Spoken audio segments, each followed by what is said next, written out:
ഗോപസ്ത്രീകടെത്തുകലും വാരിക്കൊണ്ടലയാലിൻ കൊമ്പത്തിരുന്നൊരു ശീലക്കേടുകൾ പറഞ്ഞും കാണിച്ചും നീലക്കാർവർണ്ണ കണി കാൺമാ. യുധിഷ്ഠിരൻ ചോദിക്കുന്നു, പിതാമഹ, ഏതൊരു പ്രവൃത്തിയാണ് തപസ് എന്ന് പറയണത്? യുധിഷ്ഠിര, തപസ്സിനെ പറ്റി പലരും പല രൂപങ്ങളാണ് പറഞ്ഞു കേൾക്കണത്. മാസക്കണക്കിന് ഉപവസിക്കലാണ് തപസ് എന്ന് ഒരാൾ പറയുമ്പോൾ, അല്ല, ആഹാരം കഴിച്ചാലും ഇല്ലെങ്കിലും ശരി എപ്പോഴും വേദാധ്യയനം നടത്തിക്കൊണ്ടിരിക്കലാണ് തപസ് എന്ന് ഇനിയൊരു കൂട്ടർ, നിഷ്ഠയോടും ഈശ്വര ഭക്തിയോടും കൂടിയിട്ട് ജീവിക്കലാണ് തപസ് എന്ന് ഇനിയൊരു കൂട്ടർ പറയുന്നു. അറിയില്ല, അതൊക്കെ തപോരൂപങ്ങൾ തന്നെ ആയിരിക്കാം. കരണങ്ങളുടെ പ്രവൃത്തിയെ അടക്കി ഈശ്വരോന്മുഖമായി ജീവിക്കലാണ് തപസ് എന്ന് പറഞ്ഞാൽ അതായിരിക്കും കുറെ കൂടെ ശരി. അങ്ങനെ ചെയ്യാറാവണമെങ്കിൽ ഭക്തിയും ജ്ഞാനവും വൈരാഗ്യവും ഒക്കെ വളർത്തിയെടുക്കണം. പലവിധ ആഗ്രഹങ്ങൾ സാധിക്കാൻ വേണ്ടി ചില ആളുകൾ തപസ് ചെയ്യും. അതിനെ തപസ് എന്ന് കണക്കാക്കാൻ പറ്റില്ല. അത് ആഗ്രഹ നിവൃത്തിക്കുള്ള ഒരു പ്രവൃത്തി മാത്രമാണ്. വാസ്തവത്തിൽ ആസക്തന്മാരല്ല, മറിച്ച് വിരക്തന്മാരാണ് തപസ്സുകൾ. ലോകത്തിലെ ആഗ്രഹങ്ങളൊക്കെ അവസാനിക്കുമ്പോഴാണ് യഥാർത്ഥത്തിലുള്ള തപസ് ആരംഭിക്കേണ്ടത്. കർമ്മമാണ് ജീവനെ നാനാ കാലദേശങ്ങളിലേക്കും പലവിധ യോനിയിലേക്കും നയിക്കുന്നത്. നല്ലതും ചീത്തയുമായ എന്ത് കർമ്മമാണെങ്കിലും അത് കർത്താവിനെ അതിൻ്റെ ഫലത്തോടു കൂടി യോജിപ്പിക്കും. അതുകൊണ്ട് കൂടുതൽ കർമ്മം ചെയ്യല്ല, വിവേകികൾ കർമ്മം അത്യാവശ്യത്തിന് മാത്രം ചെയ്യുക. ഈ കർമ്മഫലങ്ങളെയാണ് ഓരോ ജീവനും എപ്പോഴും അനുഭവിക്കുന്നത്. പണ്ടൊരിക്കൽ ദേവന്മാരും അസുരന്മാരും തമ്മിലുള്ള യുദ്ധം. ആ സമയത്ത് മഹാബലിയായിരുന്നു അസുരന്മാരുടെ ചക്രവർത്തി. ആ സമയത്ത് ദേവന്മാർക്കായിരുന്നു കാലാനുകൂല്യം. അതുകൊണ്ട് അവര് അസുരന്മാരെ ജയിച്ചു. തൻ്റെ സൈന്യങ്ങൾ മരിച്ചു വീഴുന്നത് കണ്ടപ്പോൾ ദുഃഖിച്ച മഹാബലി പെട്ടെന്ന് പോർക്കളത്തുനിന്ന് കാണാണ്ടായി. അസുരന്മാരെ മുഴുവൻ കൊന്നൊടക്കി കഴിഞ്ഞിരിക്കണു. ഇനി മഹാബലി എവിടെയാന്ന് അന്വേഷിച്ച് ഇന്ദ്രൻ നടപ്പായി.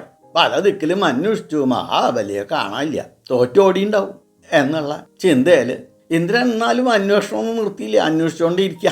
അന്വേഷിച്ച് നടക്കുമ്പോണ്ട് വിജനമായൊരു സ്ഥലത്ത് ഒരു കഴുതയുടെ രൂപത്തിൽ ബലി അലഞ്ഞു നടക്കുന്നു. ആ കഴുതയുടെ അടുത്ത് എത്തിയിട്ട് ഇന്ദ്രൻ ബലിയെ കഠിനമായിട്ട് പരിഹസിക്കാൻ തുടങ്ങി. മഹാബലി, അങ്ങയുടെ വെൺകറ്റക്കുട, രത്നമാല, പരിജനങ്ങൾ ഒക്കെ എവിടെ പോയി എന്ന് പരിഹസിക്കുക. അതിന് മറുപടി പറഞ്ഞത്, കഴുതയായിട്ട് നിൽക്കുന്ന മഹാബലിയുടെ ദേഹത്തുനിന്ന് മഹാലക്ഷ്മി അങ്ങോട്ട് പൊന്തി വന്നു. എന്നിട്ട് ഇന്ദ്രനോട് പറയാണ്, അങ്ങ് പറഞ്ഞ ഈ പദവിയും പദാർത്ഥങ്ങളൊന്നും ആരിലും സ്ഥിരമല്ല. എന്നാൽ കർമ്മവിശേഷം കൊണ്ട് കാലം തൽക്കാലം അതിനെ മറച്ചിരിക്കുന്നു എന്ന് മാത്രം കരുതിയാൽ മതി. ഇതേ കാലശക്തി തന്നെ അടുത്തൊരു ഭാവിയിൽ അതിനെ പ്രകാശിപ്പിക്കുകയും ചെയ്യും. അനുഭവങ്ങളുടെ വരവിൻ്റെയും പോക്കിൻ്റെയും മർമ്മം നല്ല പോലെ അറിയാമായിരുന്ന മഹാബലിക്ക് ഈ സംഭവത്തിൽ അതിയായ ദുഃഖമോ അഭിമാനക്ഷതോ ഒന്നും ഉണ്ടായില്ല. അനുഭവങ്ങളുടെ ദുഃഖാദുഃഖങ്ങളുടെ കാരണമായ കർമ്മ സ്വഭാവത്തെ അറിയുന്ന ആൾക്ക് അഭിമാനക്ഷതം ഒരിക്കലും ഉണ്ടാവണില്ല. ആ കാരണം കൊണ്ട് സുഖദുഃഖങ്ങളുടെ ബാധയും കുറയും. ഈ പരമാർത്ഥാണ് മഹാബലിയുടെ ദേഹത്തുനിന്ന് പുറപ്പെട്ട ലക്ഷ്മി ദേവി ഇന്ദ്രനെ പറഞ്ഞു മനസ്സിലാക്കിയത്. അതുപോലെ അനിഷ്ടങ്ങളായ അനുഭവങ്ങളെ കൊണ്ടും അഭിഷ്ടഭംഗങ്ങളെ കൊണ്ടും പലപ്പോഴും അവിവേകികളായ മനുഷ്യരെ ദുഃഖികളായി തീരുക പതിവാണ്. അവിവേകം മാത്രമാണ് അവരുടെ ദുഃഖഹേതു. ദുഃഖം കൊണ്ട് ശരീരം തളരുകയും കാന്തി മങ്ങുകയും മനസ്സ് അസ്വസ്ഥമാകുകയും ചെയ്യും. എന്തെല്ലാം സംഭവിച്ചാലും മനസ്സുകൊണ്ട് നല്ല കാര്യങ്ങൾ മാത്രം ചിന്തിക്കുന്ന ഒരാൾക്ക് ദുഃഖബാധ ഒരിക്കലും ഉണ്ടാവണില്ല. ഈ ജഗത്തിന് ഒട്ടാകെ ഒരേ ഒരു നിയാന്താവേ ഉള്ളൂ. ആ നിയാന്താവിൻ്റെ നിയമത്തിൽ കൂടിയേ എന്തും സംഭവിക്കൂ. പൗരുഷം കൊണ്ടും ബുദ്ധിശക്തി കൊണ്ടും അതൊക്കെ മാറ്റിയെടുക്കാമെന്ന് വിചാരിക്കുന്നത് ബുദ്ധിശൂന്യത തന്നെയാണ്. ഈ പരമാർത്ഥം മനസ്സിലാക്കിയ ആൾക്ക് പിന്നെ എന്ത് ദുഃഖം? വരാത്തതിനെ വരുത്താനോ വന്നതിനെ അകറ്റാനോ ആർക്ക് കഴിയും? മനസ്സുകൊണ്ട് എപ്പോഴും അമൃതാത്മകനായ പരമേശ്വരനെ സ്മരിക്കലാണ് സമാധാനത്തിനുള്ള ഏക മാർഗം. സംഭവിക്കേണ്ടത് എപ്പോഴും സംഭവിക്കുക തന്നെ ചെയ്യും. നിയതിക്ക് ഒരിക്കലും തെറ്റുപറ്റാറില്ല. എല്ലാവരെയും എല്ലാവരുടെ അനുഭവങ്ങളെയും നയിക്കുന്നത് കാലമാണ്. ആ കാലത്തിന് വിധേയന്മാരാണ് എല്ലാവരും. അനുഭവങ്ങളുടെ വരവിനെയും പോക്കിനെയും ചിന്തിക്കാതെ അവയ്ക്കൊപ്പം ചൈതന്യത്തെ മാത്രം സ്മരിച്ചു കൊണ്ടിരിക്കലാണ് വിവേകം. അങ്ങനെ ചെയ്യുന്നവർക്ക് സുഖദുഃഖബാധ ഒരിക്കലും ഉണ്ടാവണില്ല. കഴിഞ്ഞു പോയതും വരാനിരിക്കുന്നതുമായ ആഗ്രഹങ്ങളെല്ലാം അയാളുടെ മനസ്സിലാണ് ഇരിക്കുന്നത്.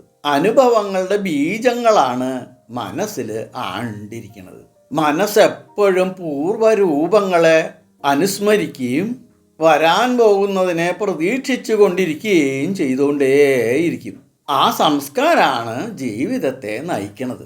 ഐശ്വര്യം, വീര്യം, യശസ്, സുഖം, ദീർഘായുസ് ഇതെല്ലാം ഉണ്ടാവാൻ ശരിയായ ധർമാചരണം മാത്രം മതി. അതുകൊണ്ട് ധർമാചരണം അത്യന്താപേക്ഷിതമാണ്. മനസ്സ് എന്തിനാണോ ഇഷ്ടത്തോടുകൂടി സ്മരിക്കുന്നത് അതിനെയാണ് ജീവൻ പിൽക്കാലത്ത് പ്രാപിക്കാൻ പോണത്. അതുകൊണ്ട് മനസ്സിൻ്റെ അനുസ്മരണം എപ്പോഴും നല്ലതായിട്ടിരിക്കണം. നിരന്തരമായ ബ്രഹ്മചിന്ത കൊണ്ട് ബ്രഹ്മഭാവം ചിത്തത്തിൽ നിറയുമ്പോൾ ജീവൻ മുക്തനും വിദേഹനും ഒക്കെ ആയിത്തീരുന്നു. അതുകൊണ്ട് നല്ലവരുമായി മാത്രമേ സംസർഗം പാടുള്ളൂ. നല്ലവരുമായുള്ള സംസർഗം കാരണം എപ്പോഴും ഈശ്വരചിന്ത ഉദിക്കും. അതാണ് ശ്രേയസ്സിനുള്ള ആശ്രയം. യുധിഷ്ഠിര, സജ്ജനങ്ങളിൽ വെച്ച് ഏറ്റവും ശ്രേഷ്ഠനാണ് നാരദ മഹർഷി. അദ്ദേഹത്തിൻ്റെ മനസ്സ് ഒരിക്കലും ഈശ്വരനെ വിസ്മരിക്കാറില്ല. ലോക കല്യാണത്തിന് വേണ്ടിയല്ലാതെ അദ്ദേഹം ഒരിക്കലും ഒന്നും ചെയ്യാറും ഇല്ല. അങ്ങനെയുള്ള സജ്ജനങ്ങളോട് കൂടി വേണം സംസർഗം ചെയ്യാൻ എന്ന് ഭീഷ്മ പിതാമഹൻ തപസ്സിനെ പറ്റിയിട്ടും സംസർഗ ഗുണത്തിനെ പറ്റിയിട്ടുമൊക്കെ ദീർഘമായിട്ട് യുധിഷ്ഠിരന് പറഞ്ഞു കൊടുത്തു. എല്ലാവർക്കും ഭഗവാന്റെ എല്ലാ അനുഗ്രഹ ആശിസ്സുകളും എപ്പോഴും ഉണ്ടാവണേ എന്ന് പ്രാർത്ഥിച്ചുകൊണ്ട് ലോക സമസ്ത സുഖിനോ ഭവന്തു.